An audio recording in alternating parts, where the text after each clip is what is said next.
Welcome to Paranormal Nightshift, your home for all things that go bump in the dark and your fan stories told here. Today's story comes in from Amanda in South Carolina and is called Touched at Birth. Let me start this by saying that I've always been a big believer in the paranormal. Even though I've never seen anything, I had always felt a presence.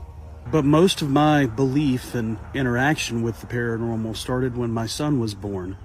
He was born 3 months early, and doctors said he was probably not going to make it. Within 3 hours of his birth, his heart had stopped beating, his lungs had stopped working, and the doctors were preparing us to say our goodbyes. But then miraculously, everything went back to normal. He was all of a sudden strong, and he was healthy, and everything was okay.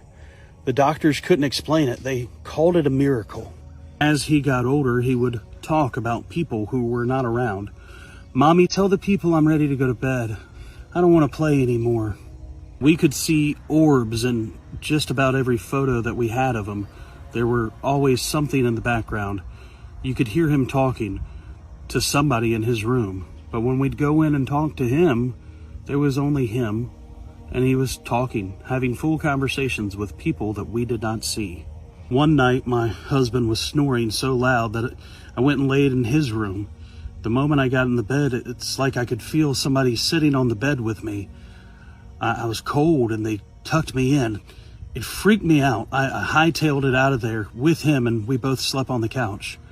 Another time we were driving down the road and this tractor trailer ran a red light. There was no way that we weren't going to get hit, but it was like somehow, some way, the car just magically pushed forward to where we didn't get hit. It didn't make any sense at all. When I got breast cancer, the chemo treatment was horrible. I spent days in the hospital. But as I laid there, I could always feel somebody at the foot of my bed, just there. I was in very rough shape and I was very depressed. I did not want my children to see me that way. I didn't want them to see me suffering, so I cut myself off from them. I asked my husband not to bring them in there. I was laying in bed crying one night, and again I felt a very gentle presence come in and just tuck me in to the bed, made sure I was warm. I talked to them for the first time ever. "I don't know who you are. I can't see you. I can feel you, and I know you're here."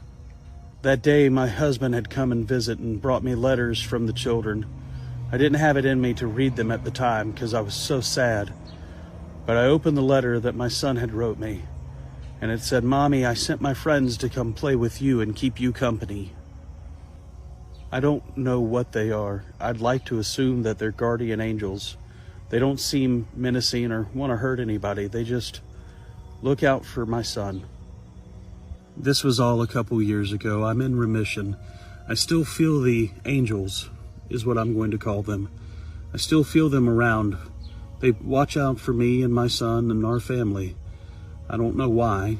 Maybe he's chosen to do better things, or maybe if you believe in something strong enough, it truly happens.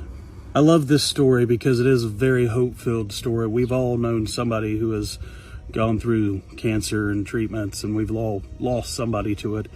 I know when my grandfather was going through his chemo treatment, he would talk about seeing children. Children is what he would call them. They came out of the closet and came and visited him. He said that they didn't mean him any harm. They just kept him company.